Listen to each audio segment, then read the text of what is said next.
Week 0 of college football, and we have our first upset of the season. Northwestern going to Dublin, Ireland, along with Nebraska, and coming away with a 31-28 win. The Wildcats went in as 12-point underdogs, managed to cover and get a big victory for Pat Fitzgerald and company. Ryan Helinski, 313 yards and 2 touchdowns. Big day on the ground for Evan Hull as well. 22 rushes for 119 yards. He also had a touchdown, averaged 5.4 yards per carry. In terms of receiving touchdowns, Raymond Nero III had a touchdown for Northwestern, as did Donnie Navarro III. A tough way to start the season for Nebraska. They fall to 0-9 in one-possession games, 5-21 overall, and they start the season 0-1 here. Let's get some reaction to this from our Cover 3 college football guys, Chip Patterson and Tom Fornelli. Guys, you heard it. They went in as 12-point underdogs, did Northwestern. They get the job done. Chip, what's your reaction to this massive win for them overseas?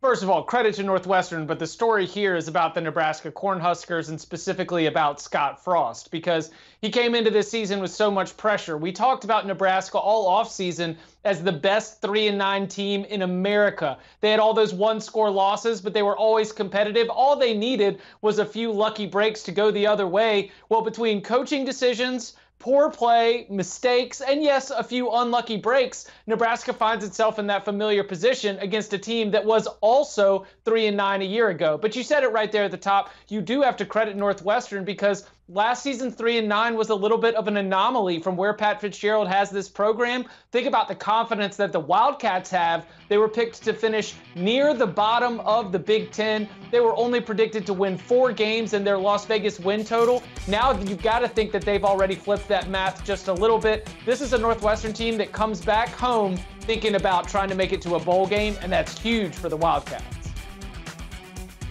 Yeah, let's look at it this way. Nebraska had a double-digit lead in the first half and blew it. It then built another double-digit lead in the second half and blew it. Scott Frost came into this season on the hot seat, and he is staying on the hot seat after a loss to begin the year.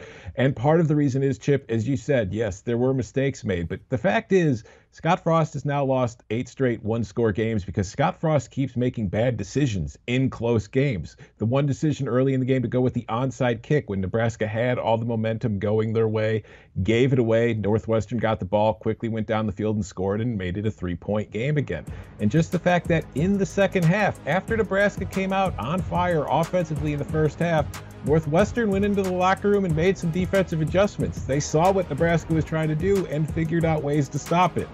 Nebraska didn't change anything. They kept going right to it. Northwestern had it figured out. They got him to cause a couple turnovers. That's something else that has always killed Nebraska in the last few years, is turning the ball over. Northwestern did not have a perfect game by far. They were very explosive on offense, which I think probably surprised everybody who tuned in to see it. But Pat Fitzgerald's strategy when it comes to coaching has always been keep the game close, and then at the end of the game, we'll play smart and hope that the opponent does something stupid and gives us a chance to win the game. As he's done too many times in his tenure at Nebraska, Scott Frost did something stupid, gave Northwestern a chance to win the game, and Northwestern took the chance and won the game. All right, so 7 straight losses dating back to last season when they beat Northwestern. That was their last victory, 56-7. They hammered them. So when you look at how things have gone since then and what happened today, Tom, do you make the move and get rid of Scott Frost now, or do you wait? I think Nebraska's going to wait. I think that if the leash was this short, they wouldn't have brought him back this season to begin with. And going into the 2022 season, while it hasn't been a stated goal, the overwhelming feeling coming out of Lincoln, is that it's bowl game or bust for Scott Frost and the Nebraska Cornhuskers. So while this loss hurts, and it really hurts their ability to get to the bowl game, because when you look at that schedule, they've still got Oklahoma coming up. They've got tough games at Michigan, at Iowa, Wisconsin. Like, Northwestern was supposed to be one of the games they were counting on to get to those 6 wins and get to that bowl game. But I still think that As long as they are in the hunt for a bowl, Scott Frost is probably not going to be fired. My honest inkling is that unless things go terribly for the entire season, he'll finish the year no matter what. But no, I don't think that after this first week, even as bad as this loss is, as bad as it's going to feel, as long as that flight is going to feel going back across the Atlantic, I don't think Scott Frost is going to be getting fired anytime soon. Yeah, I'm not expecting that we've got a transatlantic Lane Kiffin situation where he's going to find himself left on the tarmac in Dublin. I would not fire him, too. So, no, I don't think he's going to be fired right now.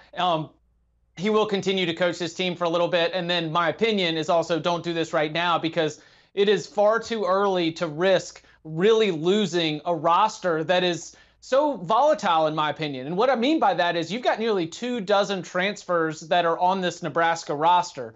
Those transfers also are high-impact players. Obviously, Casey Thompson there at quarterback. But I think we got maybe 6 or 7 that are either starters or regular rotation players.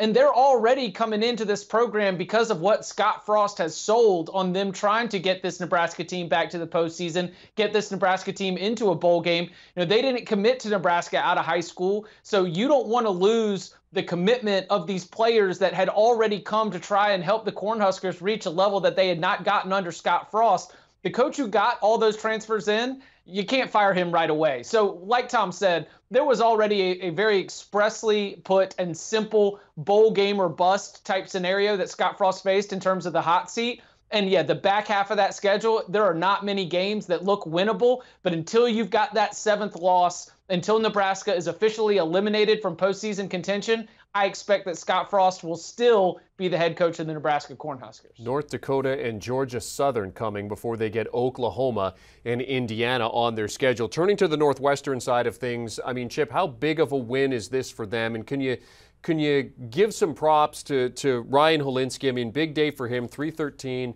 and 2 touchdowns, a good performance, a good way to start the season for him. Yeah, Northwestern's offense at times over the last couple of years has been woeful. It has been among the worst, not just in the Big Ten, but in all FBS. And so for them to come out with a little bit of pop, for them to be able to hit those explosive plays through the passing game with Holinsky, huge for him to win this starting job and then have this kind of debut. But there was something else that Northwestern did offensively that gave me real excitement for what they might be able to do the rest of the season. And it was being able to lean on a very, very good offensive line. We talk about Skoronski because he's probably going to be a top 10 pick in the NFL draft. But that whole group, I thought, did a great job of paving the way for that two-headed machine of. Oh, I think I think that. Sorry, Tom. I think we lost Chip there. Go ahead. Yeah, but you look at the run game, as Chip was saying, and that's one of the things that I was most impressed with this Northwestern offense, too, is an offensive line that, yes, it has a first-round pick in Skoronski, but there are 4 other capable players on there, and they were leaning on that Nebraska front, and they were opening holes for both Evan Hull and Cam Porter throughout the game. Hull rushed for 119 yards. Porter finished with 94. As a team, they averaged 4.6, but that includes sack yardage, which is one thing I always hate about college football stats. But anyways, just offensively, this was a very impressive game for Northwestern. And going back to Ryan Holinsky, who you mentioned had an excellent game, I go back to thinking about one thing I was talking about all offseason when I was trying to look at Penn State. And I was saying, you know, Sean Clifford has been a much maligned quarterback, but this will be the first time in his career he's had the same offensive coordinator 2 years in a row. Holinsky is in the exact same situation. This is the first time in his career he's begun a new season with the same playbook, with the same coach, with the same verbiage, and he was clearly much more comfortable with what they were trying to do on offense today than he looked at any point last season outside of maybe their game against Charleston Southern. So while I don't think this is a signal that Northwestern's going to have a great year, because I also think this game is somewhat reflective of what the Big Ten West is probably going to look like all season long, in which every single team is capable of beating everybody else. But if I'm a Northwestern fan and I'm looking at that offense today, I've got hope that, you know what, we're not going to be 3-9 this year. We might get back to a bowl game. We might even be competing for the division. And speaking of signals, we have Chip Patterson back with us. Chip, at the beginning of the season, I mean, first of all, I want to give you guys credit. On the Cover 3 podcast this week, you guys both had Northwestern money line. So congratulations on that. So when you look at Northwestern, their win total coming into the season set at 3.5. So now, I mean, are you going over? Are you thinking over on that now, based on what you saw today? Without a doubt. And it's because of what I saw today. I think that, like Tom just mentioned, this is a Northwestern team that is going to have a shot against every team in the division. And now all the rest of the Big Ten West has to look at Northwestern not as an automatic W, but as a team that is really going to turn this thing into a fight. So I'm thinking that, like Tom said, this is a team that can win 6 games, and then your Minnesota confidence, I think, it has to be shaken just a little bit. Your Illinois confidence, even your Wisconsin confidence. Like, you have to look at all of those seasons, all of those win totals, and think that what was an automatic W just simply is not anymore. Yeah, like, to be blunt, look at that schedule up there. When it came to Northwestern's win total this year, I figured they were going 3-0 in the non-conference. For me, it was all about, are they going to win a Big Ten game? And we're not even finished with the first day of the season, and Northwestern has won a Big Ten game. So I do think they're going to get at least 3 more wins to get over that total. And I do think that getting a win like this, again, I think anything is possible every single week in the Big Ten West this year, and a bowl is very much in play. So if you took the over for Northwestern, you're feeling pretty good right now. Yeah, Nebraska sit at 7.5, so you have to think you might be looking to go under that total, though it is only week 1. For Northwestern, Duke, Southern Illinois, and Miami of Ohio coming up next. You saw on the schedule before they go to Penn State. Chip Patterson, Tom Fornelli, 2 of the brilliant college football minds here at HQ, discussing the result between Nebraska and Northwestern. Huge win for Northwestern, disappointing loss for Nebraska at Aviva Stadium in Dublin, Ireland. For more from the guys, they'll be talking about this game for sure. You want to check out the Cover 3 podcast. Chip, Tom, Danny Cannell, others going all over the big stories in college football. And with Week 0 already providing plenty to discuss, next week's pods will be must-listens across the board. Download and follow the Cover 3 wherever you get your podcast audio. Do you want a sports network that delivers everything that matters about the game? The highlights, the picks, the instant analysis, no yelling, no fake debates, no politics. Hit the subscribe button and never miss a moment.